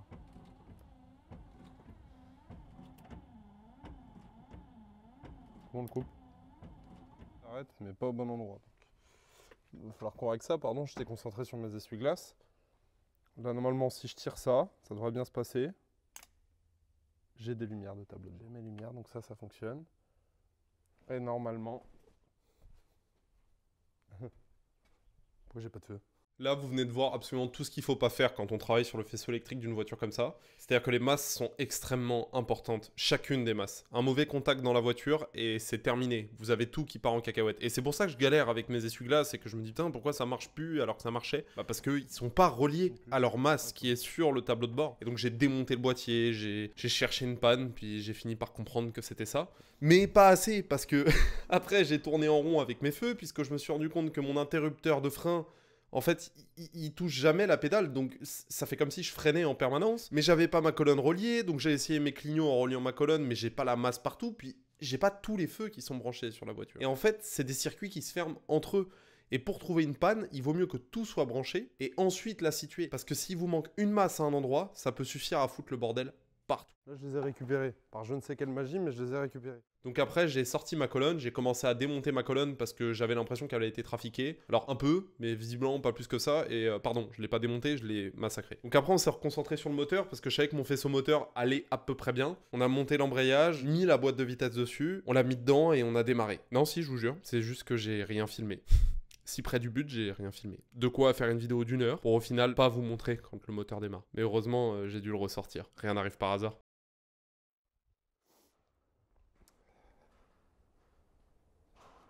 Bon, il faut qu'on parle. J'ai des choses à vous dire au sujet de la Barracuda. Je vous avoue que j'ai fait la merde pour deux raisons. La première est que on est dimanche 2 avril, Grand Prix d'Australie ce matin même. Et il se trouve que ce moteur, qui est le moteur de la Barracuda, que vous m'avez vu déculasser, reculasser, bah, il a déjà été dans la voiture et il a déjà tourné.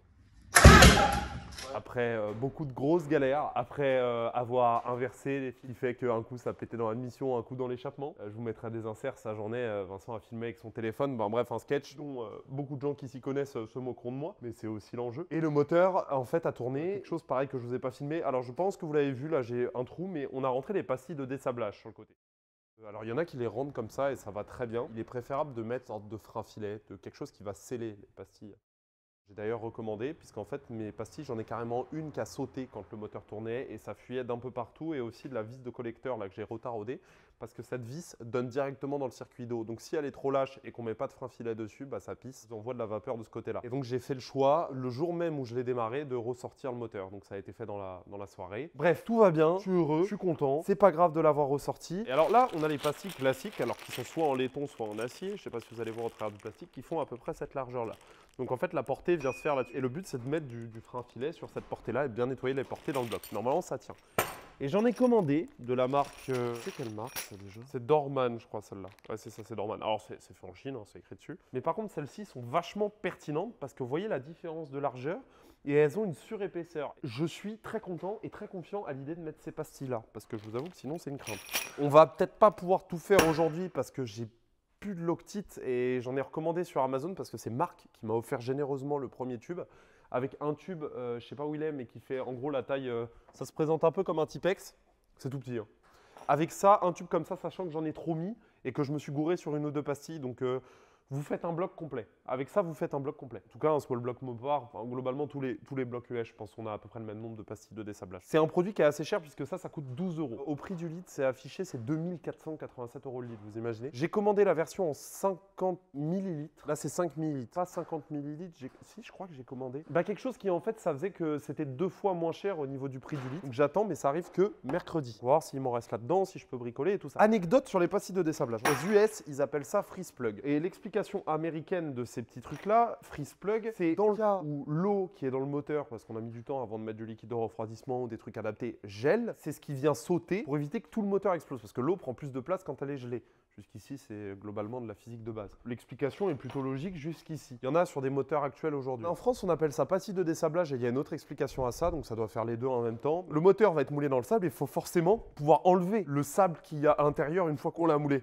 Donc bref, peu importe, mais en tout cas, ça c'est un truc très chiant parce que d'une, c'est très peu accessible. Alors il y en a, oui, sur les culasses, si vous déculassez, ça se fait très bien dans ces trucs-là et tout ça. Si vous avez une voiture qui est plus large qu'un body, vous avez aussi plus de place, mais vous en avez, et là encore une fois, je vous mettrai des inserts, le cache de l'arbre à cam derrière, qui vient être exposé à des fuites d'huile, 2 oil drain plug, 4 pardon, si je dis pas de bêtises, et 2 pastilles de dessablage qui sont derrière. Mais ces pastilles, elles sont dans la cloche de boîte. Donc si vous avez une fuite là, bonjour pour aller les changer sans sortir le bloc. En sortant la boîte, c'est possible.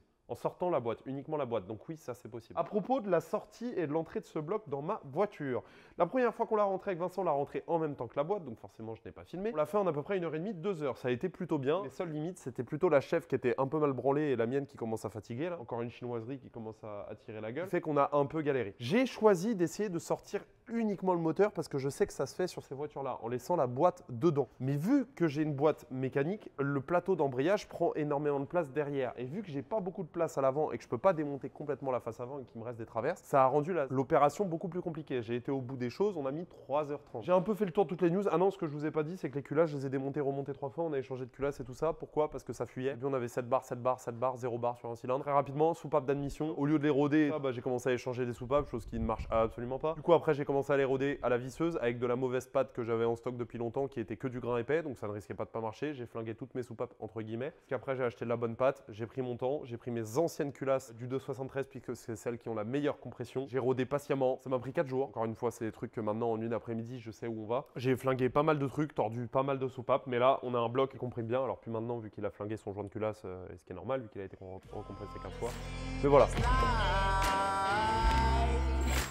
Try to catch me howling at the moon.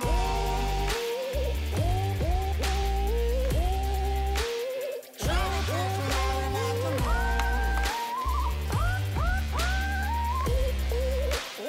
Try to catch me howling at the moon.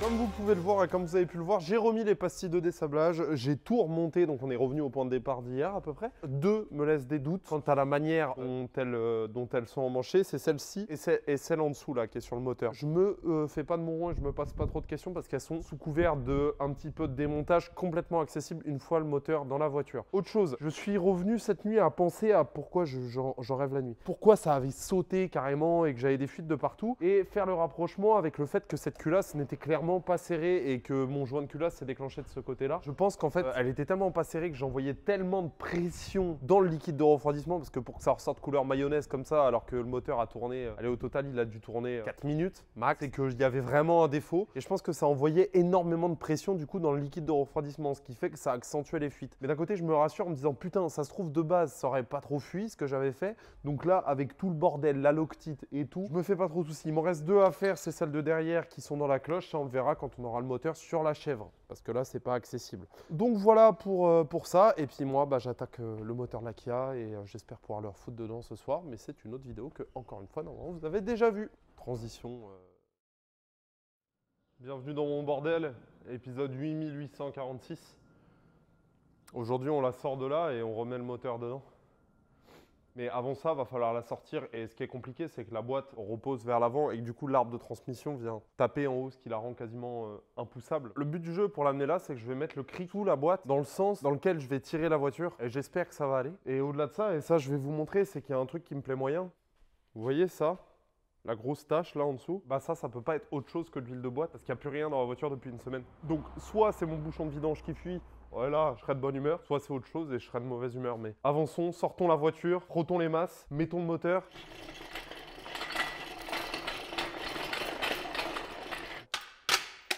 Elle repose complètement sur le démarreur s'il y en a qui se posent des questions.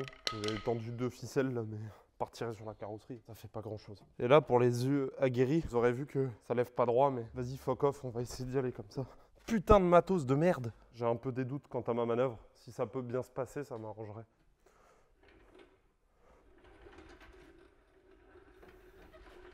Ça se passe beaucoup trop bien. Mais genre beaucoup trop bien.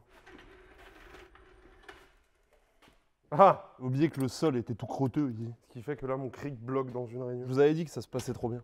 Allez! Putain, tombe pas maintenant. On y est presque, mais ça va plus. Oh là là! Quel matos à chier, mais pourquoi Michelin fait des trucs aussi nazes, quoi? C'est un délire. Ils savent faire des pneus, ils sont bons en pneus. Pourquoi ils font pas que des pneus? Pardon, excusez-moi. Vive la France. Il est plus droit, ce bâtard. 15 fois que je le resserre ici, mais 15 fois que ça marche pas. Bon, tant pis, on va y aller. Là, on y est presque. Faut que je me détende.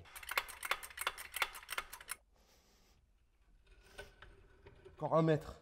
1 mètre, c'est trop te demander, 1 mètre. Oh, puis j'ai pas de place pour les jambes. Allez! Vous savez quoi, on va laisser là, comme ça on a la place pour amener la chef. Ah, c'est bien là. Le problème que j'ai, c'est que la tâche elle est là, mais ça là, c'était une connerie. C'est venu forcer sur le joint Spilarb, c'est sûr. Le problème, c'est que vu que j'ai plus une thune, ça c'est de l'argent, ça. On va mettre le pont, j'y arrive. Tout à fait. Vachement relativiser le poids du pont, une fois qu'on a poussé Pierre. Le bon carton tout crotteux qui a pris de l'huile, puisqu'ici il n'y a rien, il ne fuit pas d'huile, par le blazer parce qu'il n'y en a plus. Génial. Génial, le projet est bon. Pas tenir debout, toi, tu peux pas tenir debout. Je demande 5 secondes, 5 secondes. 5 secondes de debout. C'est trop te demander? On est pas mal là, en vrai.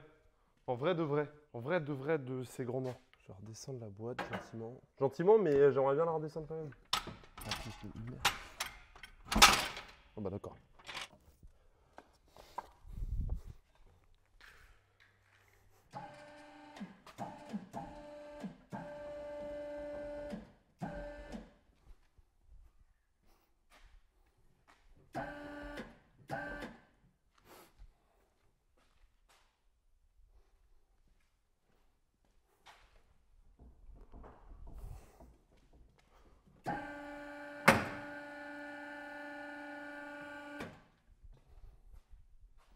Ça penche un peu à l'arrière là, non? Ah bah, elle repose. Ah, c'est quand même magnifique ce qui se passe. Parce que là, c'est une œuvre d'art que je suis en train de faire. Hein. je tiens à vous le dire. Donc là, elle repose pas, et là-bas à peine. Donc là, la voiture est sur son parfait point d'équilibre à l'arrière. Donc le projet, je suppose que vous avez compris, c'était de mettre ça là-dedans. Il n'y a pas de surprise. Comme vous voyez, il n'y a pas les à côté, pas d'alternateur, pas de collecteur et tout ça. Ça, on les mettra après. Le problème est que tout est un enfer. Donc soit je sors le boîtier de direction, enfin la colonne, mais sauf qu'en fait, le boîtier de direction à remettre c'est un enfer, donc le démarreur y est déjà. Et là, il y a la plaque qui me gêne. Mais en gros, l'idée, c'est de présenter déjà sur la boîte, en la soutenant avec le cric, dans l'ordre, embrayage, donc la butée y est déjà, ressort d'embrayage, embrayage, volant moteur. Et de venir, du coup, descendre le moteur à la verticale, de le visser sur le volant moteur et pas de l'emboîter. L'idée est bonne parce qu'il y a de l'espace, il y a de l'accès en dessous. Mais le problème, c'est que ce salopard ne tourne pas à la main. Parce que j'ai mis une lune trop épaisse. Donc, là, je suis en train de voir un truc là. Attendez. Parce qu'il y avait une plaque. Il y avait une plaque. Je me suis dit, c'est quoi ça? Vient pas de ma voiture, ça. Mais forcément, ça pouvait venir d'où? Gros con. Il y avait ça comme plaque là. Vous voyez ça là? Devant vos yeux ébahis. Je vais réparer un démarreur. Oh putain! Je vérifie comment on répare le démarreur et je vous dis quoi. Alors de deux choses l'une, plus je regarde mon idée, plus je me dis que c'est de la merde. Est-ce que je vais aller au bout? Oui bien sûr. Je vais d'abord mettre le bloc sur la chèvre, j'y verrai plus clair. J'ai essayé de me simplifier au mieux le travail parce qu'elle roule pas. La chèvre est merdique, le sol est merdique, le combo des deux c'est un enfer. Je le lève, change les deux dernières pastilles de dessablage qui me restent à changer là derrière. Ça va y aller. C'est un bordel, c'est un bordel. Et là la boîte, vous regardez bien, elle est comme ça là.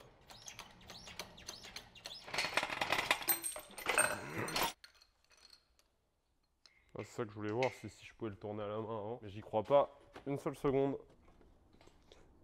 À part serrer plus ma dumper, ça ne fait rien. Ah, Je pense que celle-ci était particulièrement bien scellée, mais je préfère mettre les autres que j'ai là. Ils semblent plus correspondre au fait que mon bloc est à moitié moisi. On va dire ça comme ça. Un coup de papier à poncer, bien épais puis fin, bien enlever la crasse. Même le nettoyant frein, il en a marre. Bon, vous commencez à connaître la chanson maintenant. Ah, je vous avoue que je vais pas être radin sur le Loctite parce que c'est vraiment les moins accessibles et de très loin.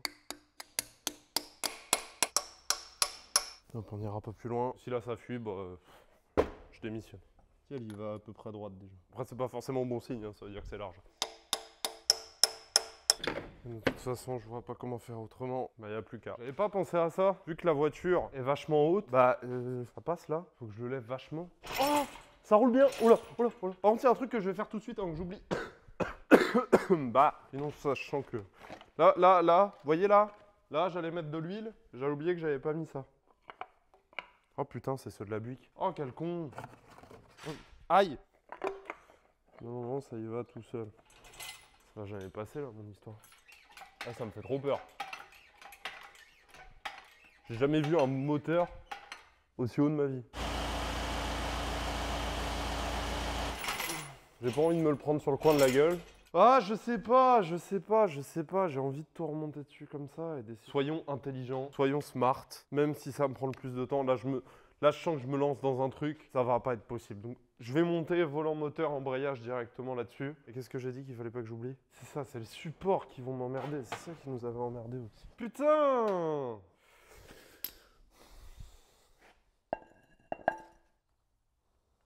Bien entendu, serrer ça au couple derrière. Non, il est préférable de remettre les vis là où elles étaient. Mais vu que je sais plus là où elles étaient.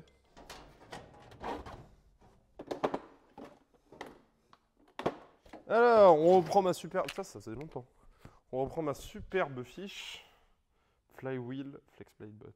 Non. 55, ça nous fait à peu près 2 têtes. 75, putain, je suis trop chaud. Ça y est, ça commence à rentrer. Ça, c'est fois 1,5, 1,6. Attendez, je vais la régler parce que là, je suis à 200. Donc... Bon, là, avantage, vu que le moteur tourne pas, bouge pas.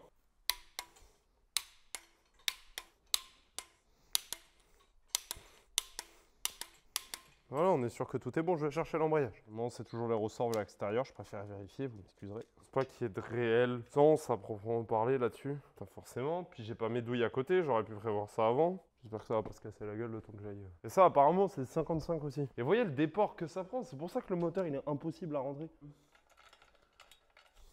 On va chercher 75 aussi, mais on va le faire par étapes sur celle-ci. Il semble beaucoup 75 pour la taille des vis. Je sais pas si je le fais ou pas. Oh là, ça va être compliqué là. Oh, ça va pas être facile d'envoyer 75. Oh, puis j'ai l'impression que ça veut pas surtout. Oh là là, ça va riper fort, hein.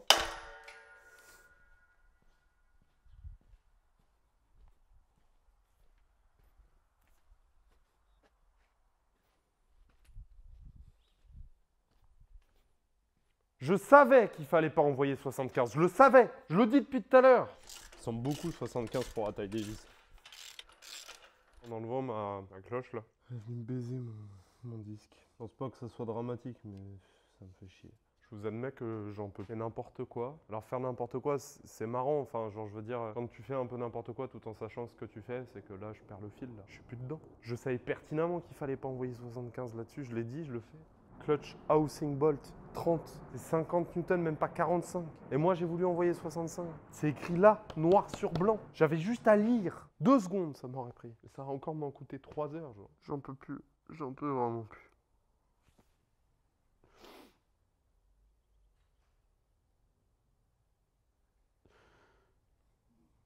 La bonne nouvelle dans l'histoire, c'est qu'elle vient à la main, mais elle semble avoir du jeu dans le filet, du coup, ce qui me fait à moitié flipper. Concernant le reste des vis. C'est peut-être pas une mauvaise chose que ça arrive là maintenant. Allô? Ça va? Oui, et toi? Ça va. Bon, j'ai mis des vis que j'ai là, sauf que la dernière fois, alors pas avec celle-ci, mais avec des vis que j'avais achetées. Si, je crois que c'est celle-ci. On avait essayé justement d'être justement là-dessus. Alors est-ce qu'on s'était trompé sur le serrage? C'est des vis que j'ai payé cher, c'est de la visserie qui n'a pas été donnée. J'ai des lots de vis en pouces et métriques, rondelles, et, en pouces uniquement. Rondelles, pas UNC, UNF, donc pas fin et pas large. Mais elle pue la merde. Genre elle pue la merde. J'ai pas autre chose malheureusement. Mais alors est-ce qu'on on les a trop serrées ou quoi? Je sais pas, là j'y vais vraiment doucement. Elles sont mieux dans le filet que les autres. Elles bougent pas. Ça pour le coup, j'ai l'impression que ça va frotter de partout avec l'embrayage. Vu comment je l'ai déjà baisé. On va dire que je suis plus à ça près. Je les approche vraiment une par une. Là, ma clé, elle est réglée à 45 newtons. Mais honnêtement, vu la taille des vis, si je vais à 35, c'est le bout du monde. Ok, 35, ça passe sans problème. Si on arrive à les passer à 45, je suis content. Ça ira pas. J'ai pas envie d'aller plus loin.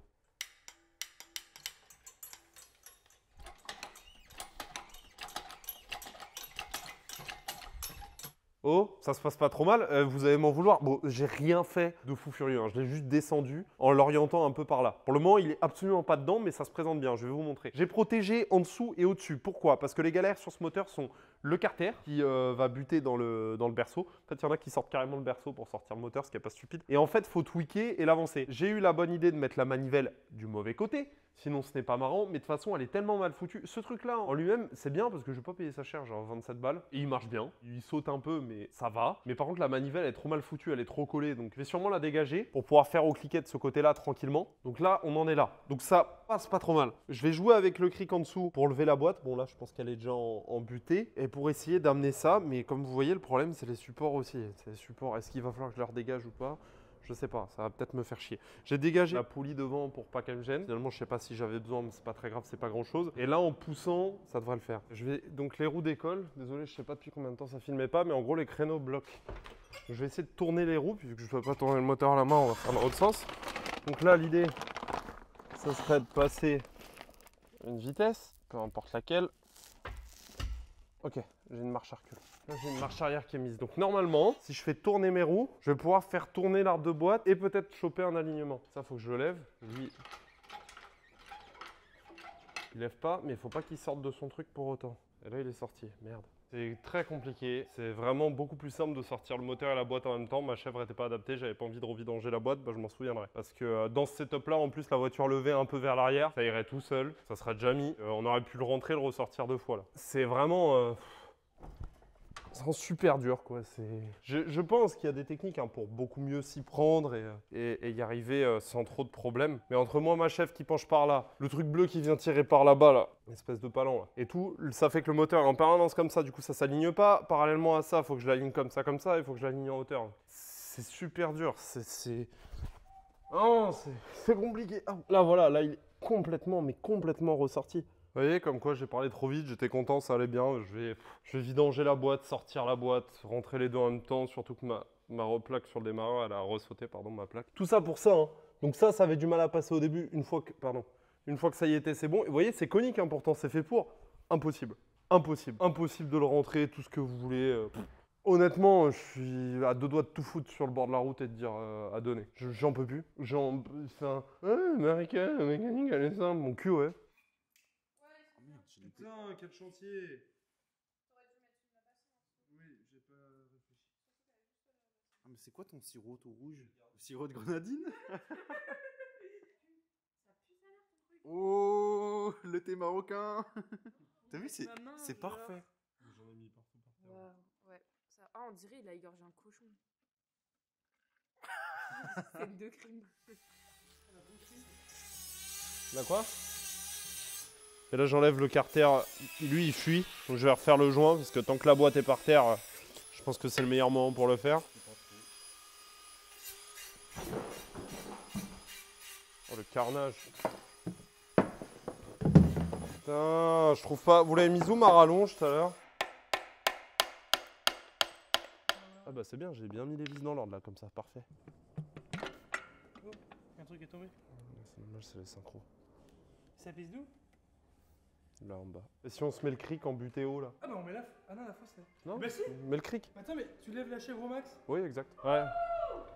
Ah non, là on a. C'est sûr. Là, on a Bah, un peu. baisse là. Parce que là, on- Attends, mais c'est là que c'est pas aligné. Baisse là comme ça. Putain, Marc il va nous voir faire ça, il va se moquer de nous encore. Ah, 22h. Putain, c'est quoi cette merde? Ah, c'est bon, j'avais déjà un chariot. Attends, là on est dedans, mais on n'est pas sur les. En fait, non, faut que tu la tournes dans ce sens-là. C'est trop chiant qu'elle roule de train. Attends, Prends le bout de tôle, c'est. vas-y, le bout de repousse. Ok, vas-y. Là, on l'incline. Alors avant. là, baisse déjà dans un premier temps. Attends, on lève la voiture. Ouais, ou lève la voiture. C'est touché par terre, le bout de la boîte touché par terre? Ouais. Encore un peu. Hop. Et là, tu vas l'incliner complètement alors. Je sais pas si c'est le seul ou la chèvre ou les deux, mais c'est C'est horrible. les deux. Et là, on va être coincé avec ça. Bah, c'est pas trop grave en fait, parce que on s'en fout un peu en fait. Ah, regarde, même pas, regarde. Ça va nous redonner de la regarde. Ça Ouais. nous redonne de la place. Si, on va être bon. Si elle veut. On l'avait rentré, hein, on va réussir à la rentrer. Oui, oui. Attends. Attends, Descends, on est descends. concentré. Top. Attends, il faut le décaler par là, on Ouais, va c'est taper ça le dans le problème. mettre aussi. Et bah, tu sais pas, tu le tiens un peu comme ça le moteur. Regarde, on va pousser la chèvre d'ici. Un peu. Là, pas plus, je pense. Toi, c'est bon ou- Ça va passer, ouais. Ah, je t'avoue, c'est pas En descendant, il se pousse. Ah, ça y Hop, va. hop. Là, je suis sur le médecine là. Mais mets un chiffon, il va glisser contre. Là, ça l'emmène trop à l'arrière. Ah, il est tout. Pardon, J'ai pris le fais gaffe chiffon. à ta tête, ouais. J'ai pris le chiffon qui est tout gras là. Ah ouais? Cette vidéo, elle va être exceptionnelle parce que tout seul, tout à l'heure, je dis, je vais mettre le moteur tout seul, je veux rien demander à personne. Et là, on est 12 à le mettre, c'est. Des faits récents font que j'ai rien envie de demander à personne. J'ai envie de faire les choses par moi-même un peu. En soi, t'as rien demandé. Bon, j'ai payé des bières. Voilà. Fais gaffe parce que la barre, elle tape pas en dessous. Attends. Dans le... Attends, redresse pas trop parce qu'il faut passer la barre de en dessous. Attends, continue de descendre alors. Attends. Ah là, on est pas mal. Non, le redresse pas plus parce que là, on pourra pas passer la La queue de la boîte. la tige en dessous. Là, attends, Hop. attends, bouge pas. Bouge bon. pas, je vais aller la passer en dessous. Hop là. Putain, pardon. Oh, t'as fait comment l'autre jour? Le carter, ça fait 2 fois qu'il tape le berceau. Ah bah là, faut avancer un tout petit peu la chèvre. Attendez. Ouais, un poil. Attendez. Bah, On il touche va y en aller bas. après. Attends, on y est presque. Il va y aller comme ça, Oh oui. en le poussant d'ici. Attends. Tu me dis? Ah, on touche le pont. Attends. Ouais, Ah bah ouais, le pont. Ah oui, le pont. Mais c'est nickel, la boîte elle va. Attends, parce que j'enlève Attends. le torchon. Là, vas-y. on est au trou du support. J'ai. Oh la belle peinture. Tiens, à gauche. Ah ouais, pardon. Alors attends, j'enlève mon chiffon à la con là. Alors allez-y, poussez. Là? Pas trop. Pardon. Ouais, quasiment, ouais. Là, faut la réincliner. Continue à incliner le moteur, Marc. Donc je Ça le va y pousse aller. moi, non? Ça va y aller. Ouais. Ça y va. Moi, il est tombé dans le trou de ce C'est bon. côté-là? Attendez, stop. Là, il faut descendre. Le lâchez pas. Hein. Non. Je suis presque bon, putain, c'est parfait. Tu nous dis quand t'es bon? Ouais. Tu peux m'envoyer le gros tournevis plat ou pas si t'arrives à l'atteindre? Si je lâche, je fais quoi? Est-ce que tu peux m'envoyer Putain, mais je suis pas assistant, je suis urgent moi. les 2 autres grosses vis? Ah oui? Et le maillet, s'il te plaît. Attends, je retourne à ma place. Oh là là. Il y arrive ou quoi? Oh mais c'est parfait. Ah bah, c'est bien là. On peut baisser parce que je peine là. Non, attends. Ah, ça devient lourd un peu, hein. Moi Moi je suis dedans. là-dessous, plus je suis à l'aise. C'est bon. Là tu peux descendre Elliot, on va essayer de l'axer. Là, On ouais, va on avait l'axer. vu qu'il s'axait tout seul quand on le descendait. C'est qu'il s'était mal posé la première fois. Bah c'est pour ça qu'on va essayer on va faire en sorte qu'il se pose bien. Attention à tes pattes. Allez. Voilà. Ça, c'était mon pied. De Pardon. quoi? C'est la voiture qui est. Ah ouais. Ça va? Mais c'est pas possible. Elle est horrible. Il est ouvert ton coffre Ryan? Fais ça dans le coffre à Ryan. Il va arriver chez lui demain avec une chèvre dans le coffre. On va vraiment sûrement galérer pour mettre les à côté après. Très chiant, il y a très peu d'accès. On va voir comment on avance, mais on va peut-être essayer de le faire péter. Je vais bien refaire mes masses parce que j'ai appris la leçon. Ah? Il a peine chiant lui là, le nouveau réalisateur. Attends. Ah putain, c'est vrai qu'il n'y a pas de débattement. Là? Pour tourner? Ouais. Ouais bah c'est ça. Il n'y a pas de débattement et elle est pas accessible en fait. Ah, elle est trop chiante. Et par en haut, non, on n'a pas plus d'accès, non je crois pas. Non, mais je vais y aller avec le plat gentiment. C'est quoi juste la petite patte qui va avec? Pour l'embrayage ça là? Retire Réglerie de le boîte? câble d'accélérateur. Ouais donc je peux le mettre à côté. Pourquoi il y a autant de rondelles après ça? Ah, c'est trop long? Non. Oh non. Ah voilà, Marc, là on te reconnaît. Il est est des des nôtres. Il a fait péter Chloé, sa bière comme Maxence, on se les réchauffe un coup ou pas? autres. T'as réussi à le serrer le démarrage, pardon? Ah non, j'ai rien fait. Ah non, J'étais c'est en train de moi. faire la Non, plaque. non, mais c'est moi qui devais le faire. Ah, elle est où, ta plaque, Je pensais que tu faisais ça. Non, je faisais la petite plaque. Je vais le faire. Je peux essayer. Hein. Oh, putain, comment on fait là? Ah, je vais passer par au-dessus. Mais... Plus loin le truc? Ouais. Oh non! Faut dégager les deux équerres. Pour la lumière? Ouais. Et là, t'as lu la 9 Bah, 16e? Ah? La 9 16e? C'est en petit ou en gros? En gros, elle est perdue? Non, c'est la 3/4 que je trouve mieux. 9 16e. Aïe, aïe, aïe, aïe, aïe, j'en ai marre de ça là. Putain, pourquoi je perds mes trucs tout le temps? C'est quoi, il y a un faux contact? Ouais. Ah.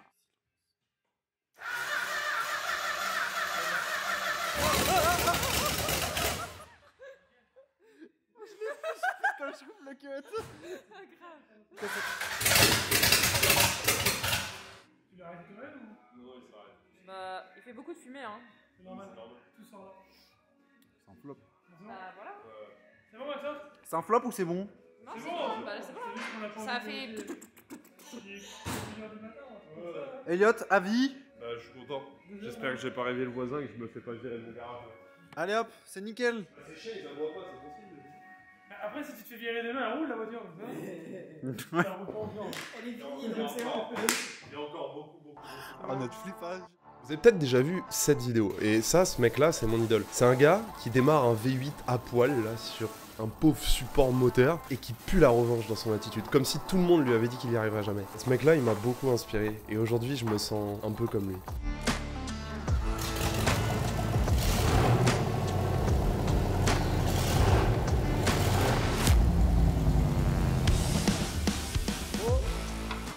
On s'entend mieux là quand même. J'espère que la vidéo vous a plu.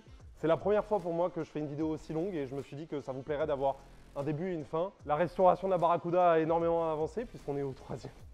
Si vous avez suivi cette vidéo jusqu'au bout, n'hésitez pas à me le dire, ça me fera très plaisir. La prochaine fois, on la met sur la route. C'était Elliot, bienvenue sur Chococar. Ciao. Coupé. Putain, casse les couilles. Quel truc de merde là. Il est où l'autre là? En vrai, patron, on s'est bien démerdé. Putain, je sais pas, j'arrive pas à enlever mes chaussures. J'en sais rien, faut que cette caisse elle roule dans une semaine. Là. Une semaine. Là, il y a celle-là, il y a la bulle que l'intérieur est démonté, il y a le blazer là. Trouve le moyen de mettre un turbo sur le blazer. Trouve le moyen de mettre un turbo sur le blazer, faut qu'on fasse des vues sur YouTube. Ça, tu t'en fous que je sois connu. De toute façon, moi, Ça marche, putain. moi, je sais pas, il faut que je sois connu. Il faut, tu t'en bats les couilles de ça. Et puis viens pas me faire chier avec tes heures sup, là on s'en bat les couilles. J'arrive pas à enlever mes putes la chaussure de merde.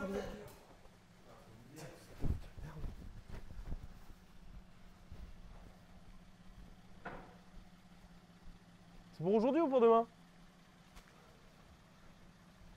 Allô? Oui? Oui? Non, j'ai pas reçu le virement d'aujourd'hui. Non, non. T'as monté ma vidéo? T'as monté ma vidéo? Oui, non. Puis, et t'as pensé à mon cadeau là? Parce que ces caisses-là, elles me font chier. Là, l'hôtel est à moitié en train de prendre feu. Non? Oui? Non? Oui. Mais je m'en fous, moi, d'aller bosser. Est-ce qu'on a besoin d'aller bosser? Non! C'est ça qui est bon, c'est de pas bosser dans la vie. Bah oui, bah oui. Oui, tu feras un bisou à mamie de ma part. Comment ça, ils me donnent que 10 000? Ils avaient parlé de 20? On avait dit 20 par mois? Comment je fais, moi, avec mon contenu, mes voitures, mes machins? Je suis en train de devenir un entrepreneur. Et là, vous êtes là, machin, à discuter, à truc muche.